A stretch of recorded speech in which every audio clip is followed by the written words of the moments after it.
up until very recently, any sort of like weed-based ashtrays or lighters or just things to have around your house, I don't know, they had a really kind of specific look. Like Yeah, like they had like a neon colored yin yang on them or something like that. Like that's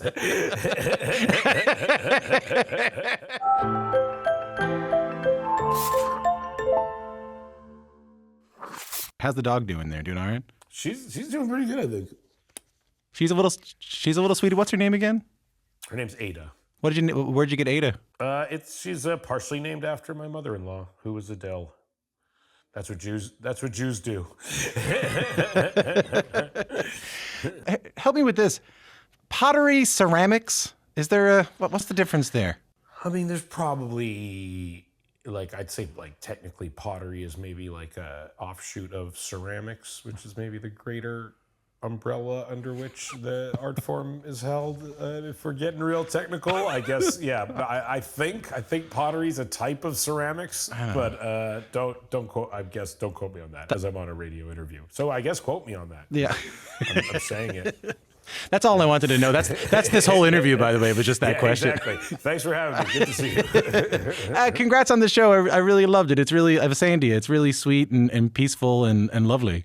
Thank you. I appreciate it. It's nice to, it's nice to put something like that in the world, which is not what I can say I'm always doing by any stretch of the imagination. So, What do you mean?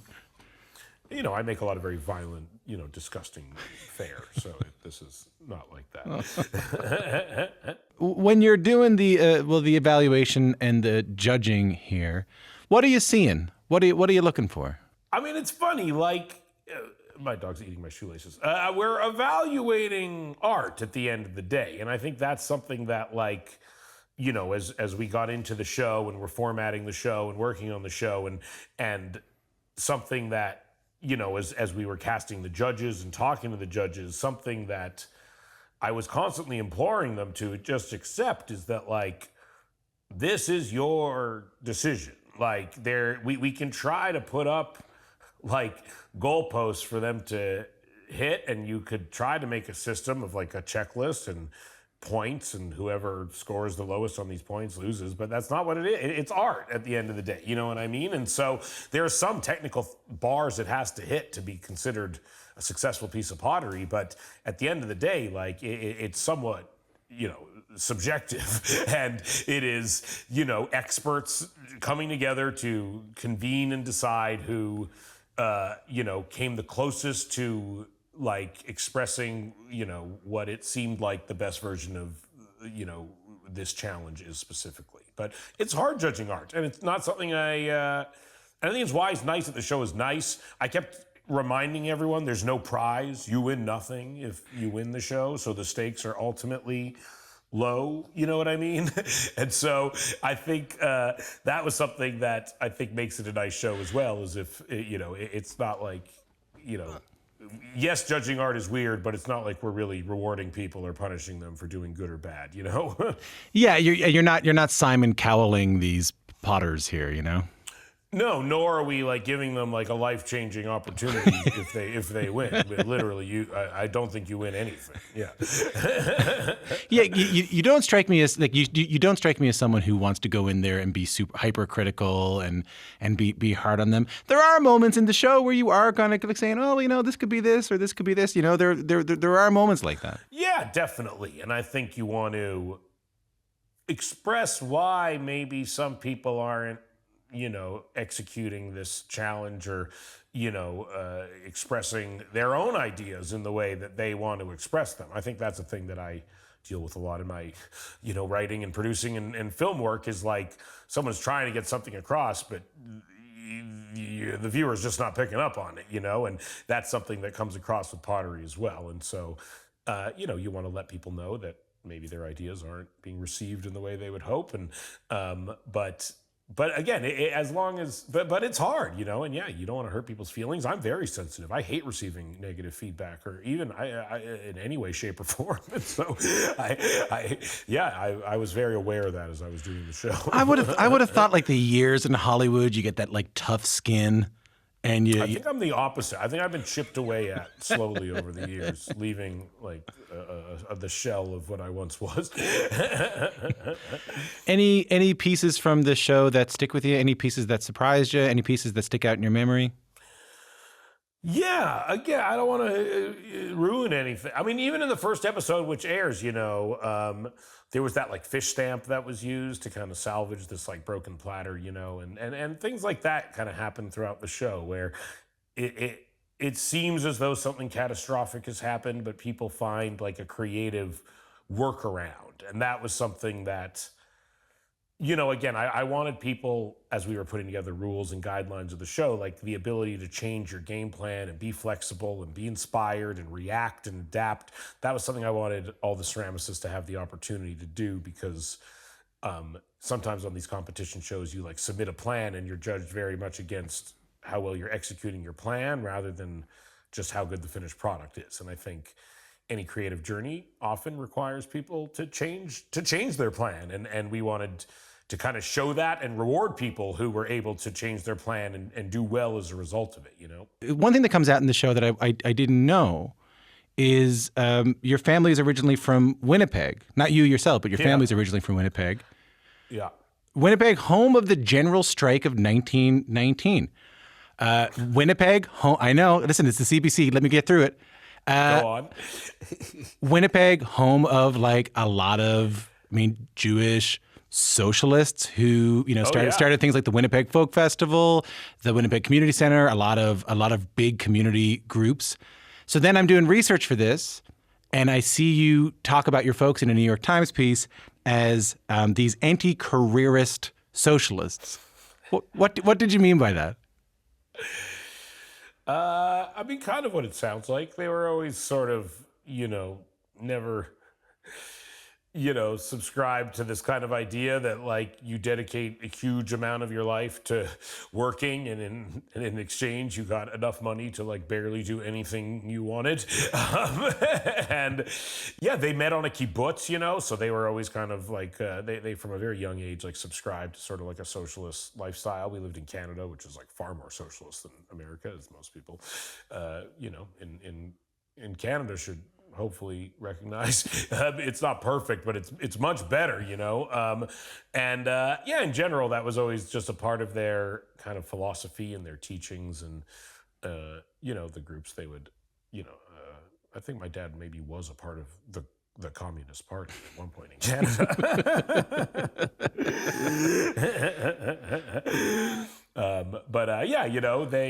Now they enjoy the fanciest things in life. So they've really sold out. They go on cruises. They're more than happy to enjoy the fruits of my lifestyle. I still think that's okay under socialism, is to enjoy the fruits of your labor. They are. It's true.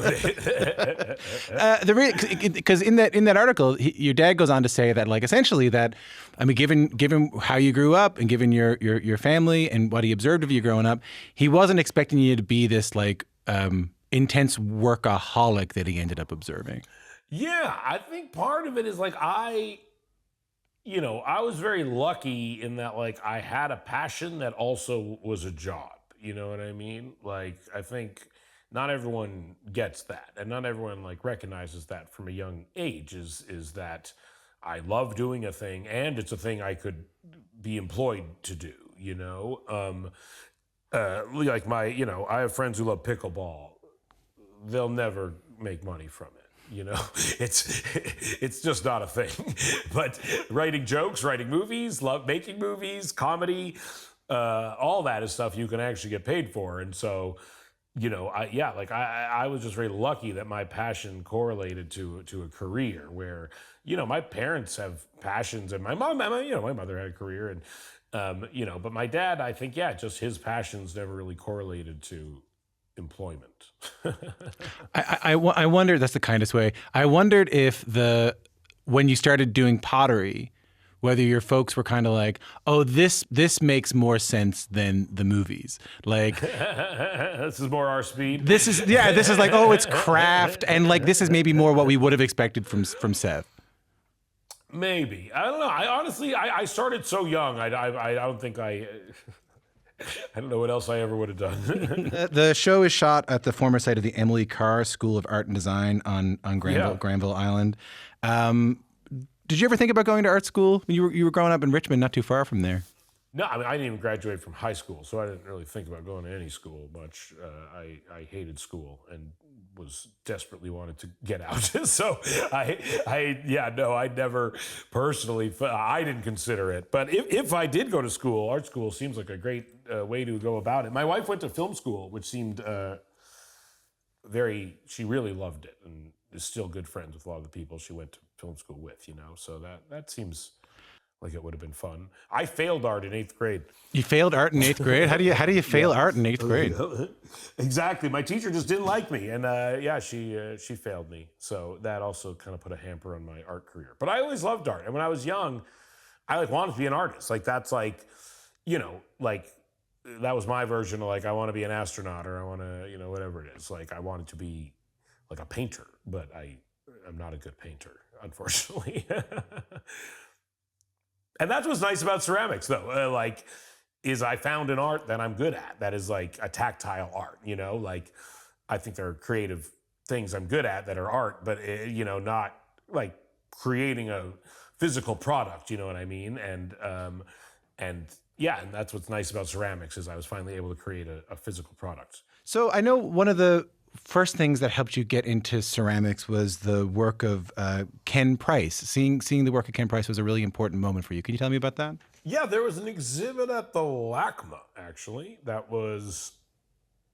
the exhibit itself was actually designed by Frank Gehry, because him and Ken Price were good friends, apparently. I think actually that's the thing that drew me to the exhibit. I'd never heard of Ken Price, but I heard Frank Gehry designed a big installation at the LACMA. And I went, and it was a big retrospective of Ken Price's work, and it really blew my mind. It was one of those. I've had a few of those experiences over the years, where you see a piece of art or work of an artist for the first time, and it's really impactful and makes you appreciate kind of things that you never appreciated before, and and that was really. That's really what happened with Ken Price. I didn't even quite understand what it was. It took me a very long time to really even understand what he was doing and the process behind it. And it's still kind of mysterious. And there's not a lot of solid information as to exactly how he achieved the effects he achieved. But there's no video of it really happening anywhere, But yeah, essentially it was just this, they were so vibrant and colorful, and it had a texture and a surface that I'd never quite seen before, and just outwardly psychedelic and kind of fun and playful. And it was really amazing. And that was one of the things that as I started doing ceramics, I was really inspired by his work. Is that the moment you see that at the museum and you come home and think, okay, I'm going to start Googling ceramics classes? No, not at all. It wasn't actually for years. My wife, Lauren, was always imploring me to try ceramics classes, because she had done it in high school a little bit, and she knew I had hobbies and was always kind of, in the pursuit of a creative outlet, and she just thought I would like ceramics. And then years after that, I tried it for the first time, and then realized I could, it was kind of I remembered all this Ken Price stuff I really loved, and thought, oh, that's something I could try to rip off, basically. What do you remember? What do you remember about that those early ceramics classes? It's it seems like you really took to it right away. Yeah, we only took one class, and then we became members of the studio. So I just remember one. I mean, it's very simple. The first class, it's very rudimentary. They kind of just teach you how to center a piece of clay and open it up and make a cylinder, and then you make an ugly bowl. I've given so many people lessons. They all make the same ugly bowl the first time. Basically, they're kind of all identical. And so that's what I made my first time, is the kind of thick, ugly, shallow bowl. But I really loved it. It was fun, and I liked making something physical. I think movies, they have no they're not a thing. They're weightless. They're ephemeral. Yes, they occupy no space or mass. And so to create something that was what I wanted it to look like and represented an aesthetic and an object that I wanted to be making, and for it to exist and have like mass and weight was very rewarding. I really liked it, and I liked. I liked the process of making it, and I liked the result of having it. And I thought, as I got better at like actually making the things I wanted to make, and creating the things I wanted to create, and it became like very, very gratifying, Yeah, it's funny. I've heard like Conan talk about that too. That like he hosts this talk show, and it has this like incredible undue importance he was talking about in the world, because he said like those things that just goes away. It just goes away. Yeah. He talked to me about like, I think it was talking to someone about Cary Grant, who made these like incredibly important movies in the 1950s, but ultimately there's nothing really remaining of it, of these, except for these movies, which will, diminish over time. I hear what you're saying. There's something really lovely about just having something physical that will last. Yeah, and the stuff lasts. Again, like and something that is one thing I think is interesting. Like movies, by definition, are kind of like accessible. Anyone can watch a movie, if they want to, especially now. It's easier and easier and easier. So it was interesting making something that there was just one of, and it existed in one place in one moment, and was not a thing that if anyone wanted it at any moment, they could just have it, And I thought there was something kind of like, it was an interesting feeling that was associated with that. Was like that I made something singular and special rather than something that is just kind of like blasted out into the world. Did you get good at it quickly? I was able to buy my own equipment relatively quickly, which allowed me to get good at a much faster rate than one normally would be able to if they were just a member in a studio. Like having your own kiln especially allows you to progress much faster because you can experiment much more. And a lot of studios, are kind of on like a regimented firing schedule. So like they fire once a week, and you can only fire, X amount of pieces or something like that. And they're firing pretty specific ways into specific temperatures, so you kind of have to adapt to their program. But if you have your own kiln, you can really experiment much more and do much more work. You can fire it all the time and constantly just be pumping stuff out, and it's less special in a way, which is good. Like when you're at the studio, you're really like, oh, I only get 5 things a month to fire, and so they better be a good 5 things. And if one of them doesn't turn out, it's like so disappointing, But when you're just firing your own stuff all the time, it becomes less important to just put on each thing, and you have the ability to kind of experiment more and progress faster. You know what I mean? Like, did it become like helpful or like ritualistic? Like, I guess in my mind, the way I'm thinking about it is that like making movies with like 40, 50, 60, 70 million dollar budgets, with employing a lot of people, having a production company, existing in Hollywood during this time, all really stressful. Like or like kind of stressful. Did did being able to go in and throw clay, I mean, did that serve sort of a function for you? Yeah, it's for sure relaxing and meditative. Like, it's like, it's nice to do something that is forces you to be present and in the moment, and is very like tactile, I'm friendly with Nick Offerman, and he has like a wood shop, and we would talk about it very similarly, like it gets you out of your head and puts you in your body a little bit more. And it's not like exercise. It's something that is also like expressive in some way, and so it's enjoyable, and it's not hard. It's fun, and so that's for sure a part of it. And it's also, I think movies are all those things, but mostly I was on a set last night talking to one of the actors about Pottery and explaining that, like, I love making movies, but one of the difficult things about them is that, like, you are a part of, and at times the leader of, like, a giant team of people, and that with it is, it's not cumbersome, but it's like steering the Titanic at times, like it is a large group you're, ushering in various directions. And there's something nice about Pottery because it is a singular activity in comparison to the other things that I am doing often, you know? And I love being a part of a team, and it's so fun being a part of a team, and it's fun working with a team and everyone coming together to create this result. But it's also fun to just do something alone and not deal with any of that, and to have a creative outlet that is not reliant on like 150 other people for me to bring to life in the way that I want it to be brought to life, you know?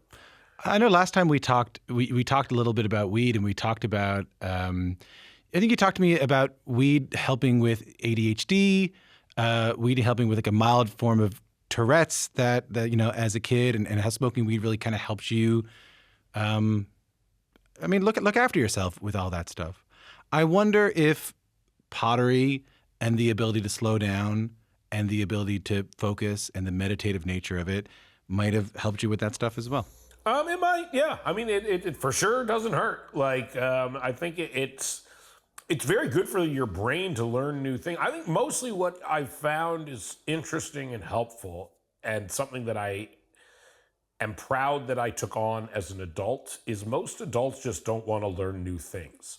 Like, they just don't want to, like, really start at zero and work their way up through the progression of a thing. Like, adults want to be good at stuff, and they want to feel like they know what they're doing, and that they've earned their place in the world, and that they have a handle on things. You know what I mean? And it's funny because I teach a lot of my friends pottery, and people come over and try pottery, and it is like an amazing common trait among adults is they don't want to listen. They don't want to just take simple instruction, and they don't want to be a student, and they don't want to have someone tell them, like, you don't know how to do this, but if you want to learn, here's what you have to do. They'd rather feel like, I think I can do it. I've seen it. I think most people maybe can't, but I think I can. And the people who do just listen and accept that it's a thing they've never done, and they should accept that and just like adopt the role of a student and listen and take in the instruction and try to do it, they do very good. And some people are like, I got this. I don't want to, yeah, I know you're telling me to do this, but I think I can do it like this. Those people, it never goes well, and they're like so frustrated at the end of the hour, you know? And it's really interesting, and it's made me, I think, recognize the importance of understanding that you don't know everything and I don't know everything, and that we can learn things still, and that we can and that you can start at zero, and then within a few years have a very good knowledge of a thing, and really like a good understanding of it, and an ability to do it if it's like an activity, you know. So that's also been very encouraging. This is a thing I took up when I was like 38 years old or something, you know. So and I've gotten very good at it, and I feel like kind of, you know, found a place for myself in the world of it, and and it's not a thing I really even thought about until I was, you know, like my midlife, you know. And then it leads to this whole other world for you. I mean, I want to talk about Houseplant a little bit. The website for Houseplant says Houseplant makes nice things. This is your business. The nice things for people who love weed. We do this because we believe that the objects we use to smoke should be just as awesome and elegant as the plant itself. Talk to me about that. Yeah, you know, like Houseplant started really organically. You know, I was building, I was moving in a new house, and I was looking for ashtrays and lighters and home goods, and I found that like I was having a really hard time like finding stuff that that was nice, basically, you know, and then I started buying a lot of like antiques and vintage stuff because, in the 50s and 60s and 70s, like no one knew smoking was bad for you. And so it was a very exciting industry for people, and people smoking cigarettes, you know, and so great creative minds shamelessly poured themselves into thinking of things for people who enjoyed that activity, you know, and then smoking very rightfully went out of fashion, and people stopped thinking about that. But now there's a new type of smoking, you know, and that's what made me start thinking about it. Is like, okay, like, you know, smoking cigarettes is bad, but smoking weed is not. And people who smoke weed deserve to have nice things, and they deserve to have people put creative thought into those things, just like people put creative thought into what your headphones look like and what everything looks like, so why does the stuff that go along with weed not deserve that as well? And that's really what we started to do. And then it was kind of parallel paths. As I was doing pottery around the same time and just started making my own ashtrays and stuff like that, because it was a thing I just was fascinated by. And I would always say, I think ashtrays were one of the objects I interacted most with throughout any given day. I just was constantly, using an ashtray. And so I had a lot of thoughts of what an ashtray should have and what qualities I was looking for in an ashtray. And so I started making these ashtrays that were like a cup with a notch where you can rest the joint, and then deep enough that if you throw the roaches in, it's not blowing ash everywhere, and you can walk around with it, and it's not messing up your whole house, And so, yeah, it was like a convergence of a lot of things, which, I found a lot of my best work has come from a convergence of a lot of ideas and me finding ways to take things that I'm interested in and things that I'm doing and timing and all of them coming together in one thing. And Houseplant was definitely that, Right. Because I think up until very, very recently, you're right. Up until very recently, any sort of weed-based ashtrays or lighters or just things to have around your house, I don't know, they had a really kind of specific look. They had like a neon colored yin yang on them or something like that. That's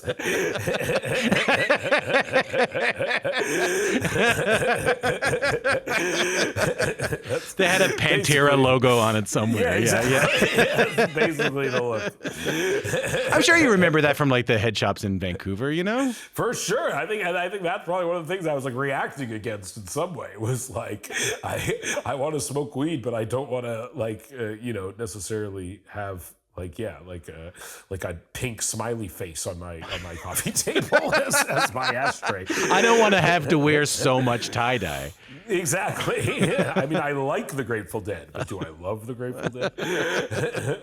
Well, it sounds to me like it's not just the craft itself, it's the culture around the craft, it's the thought behind the craft of pottery that and has being in the Great Canadian Pottery Throwdown, has any of the work you've seen through any of the contestants inspired what you've done when you've gone back to your own pottery? For sure. I mean, honestly, I was so happy with how good they all were, honestly. That was my real fear, is that I as a pottery fan would be watching the show and it wouldn't seem impressive and it wouldn't seem aspirational, and I wouldn't be oh wow, look at what they're doing in this amount of time that they have and with the resources they're given. That was really what I was hoping would happen, and you just don't know. It's funny, I've never made or produced a reality competition show like this before, and this was our first one, and it was kind of funny as we were going into it, because we were just we have no idea if what's gonna happen.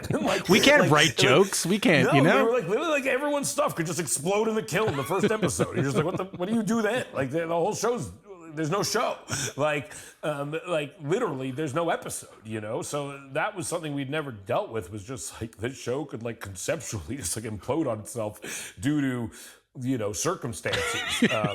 And so I was always so relieved week after week when the work not only survived, but was really great and so much better than I would have expected, and so much better than I would assume someone would be able to do in the amount of time they had. And, we put so much thought into how to mitigate explosions and cracking and moisture getting trapped in the things, because that's a big thing in pottery, is it's a hard process to rush, And so we didn't want the nature of the show to diminish the art itself and to put people in a situation where they're okay, you got to build a sculpture by the end of the week, but unfortunately, it's literally impossible to do that without it exploding due to the science involved in clay. And so that was something we worked very hard to try to mitigate, and I was so pleased week after week when it seemed to pay off and people's work seemed to not only survive, but really, in general, surpass my expectation in how good and awesome it was, Well, it's a great show. It was nice to see you. I know this is a very CBC thing to say, but it was nice to see you like in Canada, talking about Yeah. Canada. That was kind of cool, you know? Yeah, like Granville Island, you know, like when I was a kid, that was like one of the first places I took arts classes was at Arts Umbrella, which was really right across the street from where we were filming. Like it was really, for me, like Granville Island to me is still like whenever I'm in Vancouver, you know, it's like sort of like a tourist destination. It's like where I actually go and hang out. It's like one of those places that like locals actually go to, and the food is good, and the place that has spring rolls is the place I've been eating spring rolls from since I was 16 years old. Like it's all still there and it's all still really good. So it was really cool to film in Granville Island and to be there so much, honestly, just on a personal level, and to be able to highlight it. It's already really busy, so it'll probably just get busier, unfortunately. But I think like as someone who loves Vancouver, it was really cool to be able to show off Granville Island, because I feel like it's not a thing that has been like featured in that many things, and to me, it's one of like my favorite parts of Canada. Well, it's a beautiful show, man. Nice to see you there. Thanks for making the time for us. Thank you.